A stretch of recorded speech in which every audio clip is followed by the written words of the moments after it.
Ladies and gentlemen, it's a wild day in Bachelor Nation, and we have an update in the Bachelorette Jenn saga spilling out onto the streets. This is our third video of the day after we recapped last night's finale. Now Devin shares text messages, then deletes them. I'm going to let you all decide if this helps his case or hurts his case.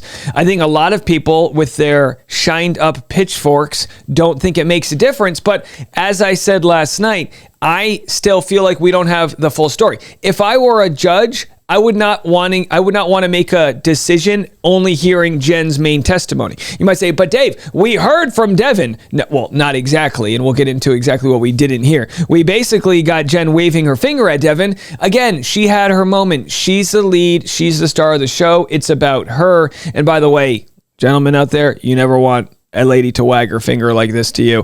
There's nothing positive about what's happening in the body language of this photo. He's biting his lip going, yep, I'll take one for the team. You can even see her shadow right there. The shadow looks aggressive. Either way, I don't blame her for feeling her feelings. She feels like she was led on. But we have to also talk about the truth as far as we saw it. When we watched the show, we saw Jenn say, I love you to Marcus first. That could be edited. We don't know. That's what we saw. Then we see the relationship end. And people got really upset at Devin for calling her to break it off and whatnot. Now, I'm not here to pimp for Devin. I'm going to share what Zachary Reality posted, which makes Devin not look good. If we're going to air some of the receipts, I say let it rain. Air all of the receipts. Let's get a crime board on the wall. We'll put some pins up with some yarn and we'll piece this whole thing together. It's very similar in the vibe of what happened on Rachel Recchi and Tino's season, in the sense that a lot went down while the cameras were turned off and we don't know exactly what happened. But Devin shared something and we're going to share it with you guys. And of course, that's only fair because we shared what Jenn posted. Jenn posted this last night. I'm assuming she has deleted it because I could not find this on her Instagram unless this is like a Threads. Is that Instagram, honey? That's an Instagram, right? The Instagram verification. She said, tonight was hard. I'm so overwhelmed by love. She also said, don't rub salt in the wounds, right? She leads with love and empathy. She doesn't believe in spreading negative energy and wants to hold people accountable for their actions. Now, I've tried my best to be as neutral as possible. People say, oh, you have a bias. And I'm like, for who? I don't know any of these people. I just have a channel on YouTube. Are you kidding me? I have a business degree with a YouTube channel. Don't take everything I say for fact. I'm just trying to parse through the wreckage like everybody else. By all means, if you do like my content and want to hear more pop culture, I've got that scan code right there where you can scan. And you can also scan, I don't even know if I have it right here. I don't, the podcast QR code. But again, you can scan right there, just search Dave Neal. Okay, so anyhow, because I'm going to have a YouTube podcast coming up right after this, which will continue to share more tea, right? So we've got her side. We've got Devin saying like, yeah, I should have let you know earlier. What's he really guilty of? Dumping her? It seems as though the main issue is the way the show aired the proposal footage, not Devin's fault. And again, I'm not PR for Devin. If I'm Jenn, I say milk this feeling all the way, like milk the feeling of audiences feeling really bad for you because they put you up like that, you know? So Jenn is going to be on Dancing with the Stars. She's literally flew, I think overnight, I'm assuming, to New York City to shoot the Dancing with the Stars intro that they did this morning. So we're very happy for her. But like I said, when you click on her page here, oh wait, hold on. We might have an update. So these are all new stories. So let's see what she said. Dating your 20s is weird. Am I going to marry this person or are they going to be a very expensive therapy bill? Well, could be both. Let's see what she had to say. Sasha, what are you doing? So there she is with Sasha, her professional dancer. What are you doing over there? I'm getting pumped for the season. Is that all you do is listen to Dancing with the Stars music all day long? I think they are in New York City, I assumed. Anyways, I run into Shosha over here. And he doesn't even have a seat on the plane. I didn't have a flight. He didn't have a ticket. He didn't have a ticket yet. I'm sweating. I had 45 minutes. You smelled really bad. And then... Hey! Listen, ABC will get him a flight. No, I didn't. That was you Okay. just smelling yourself. All right, so there they are. This is what she's doing. She's living her best life. Two things can be true. She can be heartbroken, and she can also go on Dancing with the Stars. Now, she accused Devin of not really being heartbroken because he went out with Jeremy to the clubs after breaking up with her. I still think two things can be true. I've been at clubs sad. In fact, one time I was going through a heartbreak, and my friends begged me to come out to brunch, and they were all having this great boozy brunch with their mimosas, and I was just literally on the verge of crying as I ate an omelet. You know what I mean? So I think both can be true. We just don't know. So there they are. Took a break from crying this morning, she says. There you go. Boy, yeah, I mean this. I truly mean this, what I'm about to say. I hope Jenn is able to mourn this relationship quickly so she can enjoy this once-in-a-lifetime opportunity to be on Dancing with the Stars. I think this is absolutely fantastic for her. First, I want to just show everybody this. Take a look at this. Do we have a picture of Jenn, what you went through? Oh, well, that's one of the pictures, but you... All right, so there it is. Actually, let's go to the post here, and we'll watch what she had to say here. We'll go back to that in a second, but let's go to Devin. So Devin's here. He shared on Instagram, I believe on Instagram, a few text messages between him and Jenn, which we're going to get to right now. Here we have Dr. Diane Strakowski said, not sure how you thought this would bring you fame. Unfollowing. No, Dr. Diane, don't get into the comment sections. You're better than that. But he said nothing wrong with a little R&R. Amy Jean McLean said, I think everyone is really jumping the gun here. They barely let him speak, and we didn't even get his side of the story. He said he meant it all in the moment, and please tell me how many couples actually last in this anyways. The way people forget this is a real person. And then someone says, hey, how does it feel to be the most hated person in the world? The smallest man that ever lived, 9,000 likes. Look, I get criticized from people for, I don't know, taking maybe the counter side here. I don't have an opinion yet on what I think of Devin because I feel like I haven't had enough of the quote unquote meal. Someone's like, oh, do you love the lasagna? And I'm like, I haven't even had a bite yet. We haven't even gotten the full story. But this was posted last night and then deleted. These are text messages that I guess Devin shared. This is posted by Kim Chi Kitty. Said also Devin just posted this and deleted it right after right away on his story. So did he post it and regret it, or did he post it because he wanted it out there and then deleted it? So here's what he shared, guys. This is huge. Again, I don't know if it helps him, but it's huge that he's sharing it. So Jenn said, I'm assuming, and by the way, I don't have this vetted. I don't believe this is made up, but just so you know, this is what's been shared online and assumed to be true. Jenn said, and again, these are old text messages. So then why did you want to talk to me in person today in the first place? His response was, I wanted to tell you all of this in person because you deserved more than a phone call. I guess this is his way of saying I didn't try to do this over the phone. Again, take it for what it is. He said, I didn't spring this on you, Jenn. I wanted to talk about this in person today, and you forced it out of me. Of course, this isn't the way I wanted to do things, she said. But the way you said it last night made it seem like you already made your mind up, not that you wanted to have a conversation about it. He said, just last week, Friday, you said we should break up. You've said that before. I really took that to heart, because I've been having doubts about our whole relationship. And I'm not happy right now when I know you aren't either. I'm always falling short of your expectations. I have already expressed my own doubts. And last HC, which I believe means happy couple visit, I was very honest about where my heart stood. I don't know what else to say, Jenn. You don't deserve this, and I don't think I can, I'm guessing you meant to say give you what you deserve. She said, I know that I said I wanted to break up, and I was emotionally charged when I said that. And I obviously didn't go through with that because things can... And then that's it. That's all we have.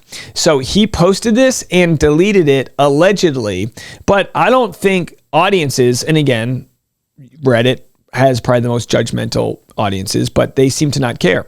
Someone said, I will never be in favor of people sharing personal text messages online. The ability to edit and lose context is always too much.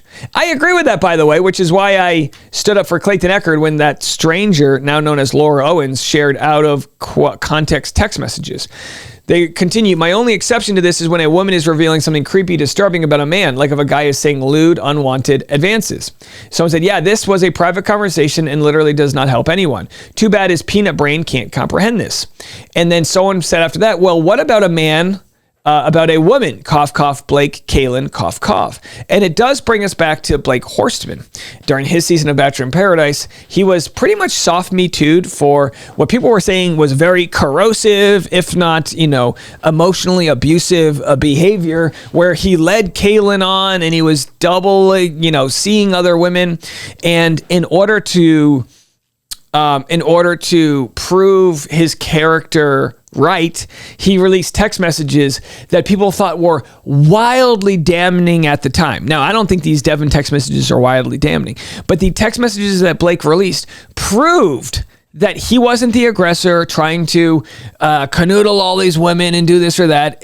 We covered this story. People were very upset about that, but I said at the time, put yourself in Blake's position, right? Here he is, accused during the Me Too movement of like a soft Me Too, like on the scale of Me Too, it was accused of something that would be cancelable in the public eye for sure.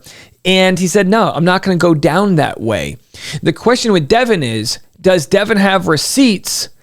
And is that why he shared them to say, I'm not going to go down that way? Now, when it comes down to it, there are receipts floating around about other things, not Devin related. And let's go to our good pal, Zachary Reality, to discuss that here. He's covering all the Dancing with the Stars content. So he shared what Jenn said, but he also shared, right here, I don't know if he had both text messages, but he shared one of the text messages. I think a lot of people think that this was the only text he shared, not the longer one that we shared right here. I mean, this longer one shows that she did say she wanted to break up with him, whether you're emotionally charged or not. And again, people in defense of Jenn will say, well, that's because he was emotionally unavailable and all these things. Look, I'm not saying any of that's not true, but those that want to vilify Devin for breaking up with her by phone call, there have been past leads, which we've talked about. Again, and I'm not throwing any shade, Katie Thurston to Blake Moynes,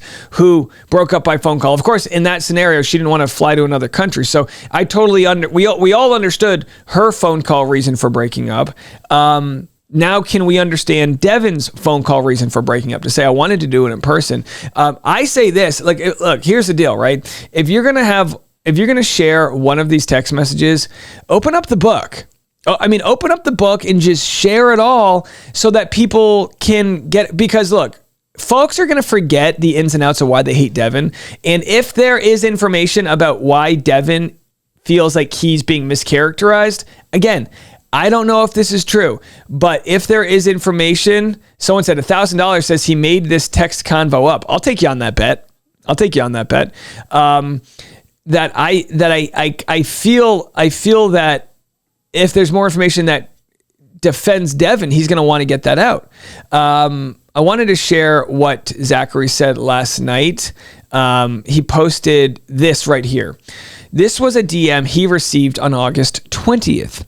Devin wins and they already broke up. Hold on. My best friend's coworker's son, all right, so that's like 3 levels down the human centipede, was top 4 on the show and good friends with Devin. He was spotted around other girls in Houston for a white linen day. I don't know what that means, being spotted with girls, right? And Jenn got a lot of texts accusing him of cheating. They got into a fight and broke up because he can't handle the publicity. If he did cheat, I would expect that information to come out, which would change things. But if he broke up with her because it just wasn't working out, I don't see how he's that bad of a guy. As we've discussed, you go, well, but he love bombed her on the show. Here's where I can empathize with people. And I discussed this on the podcast, which again, you can go check out right here. Rush Hour Podcast with Dave Neal.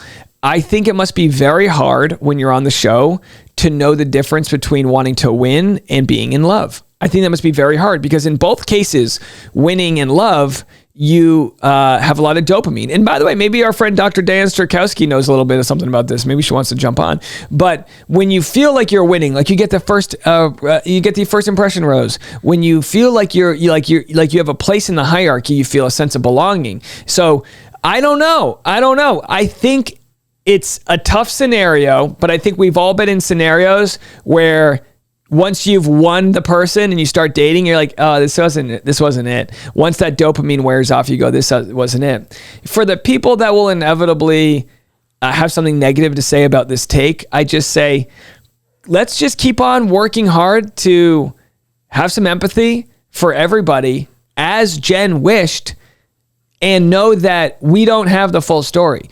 We will continue to get it. If we find out that Devin cheated on her with 7 other, am I going to eat crow? I don't believe I'm saying anything that's inflammatory, other than saying I just have this gut feeling that we don't have the full story, and I'm assuming it will come out in one way or another. Devin, if you're listening, and if there's more to those text messages, I don't think your edit's going to ever look any worse than it does right now, so I don't think it would be horrible for your own PR to share it. For those that say, oh, you should never share private text messages. Well, if you feel mischaracterized by the way the conversation went, I think it's okay to rewrite that truth and share your receipts. She was happy to share the ones about him following Maria and all those things, which, by the way, don't make him look good. They don't make him look good. But that's where we stand. Those are his text messages. Let's go back one more time to what Jenn had to say this morning about Dancing with the Stars. First, I want to just show everybody this. Take a look at this. Do we have a picture of Jenn? What you went through? Oh, well, that's one of the pictures. But you were on a plane all night long to get to us because you are putting down your rose and putting on your dance shoes as one of the celebs on Dancing with the Stars. All right, so there it is. Yep, that's right. I'll have this full clip for you on today's podcast, The Rush Hour. That's coming out next. Have a good one, folks. We'll be back with more right after this.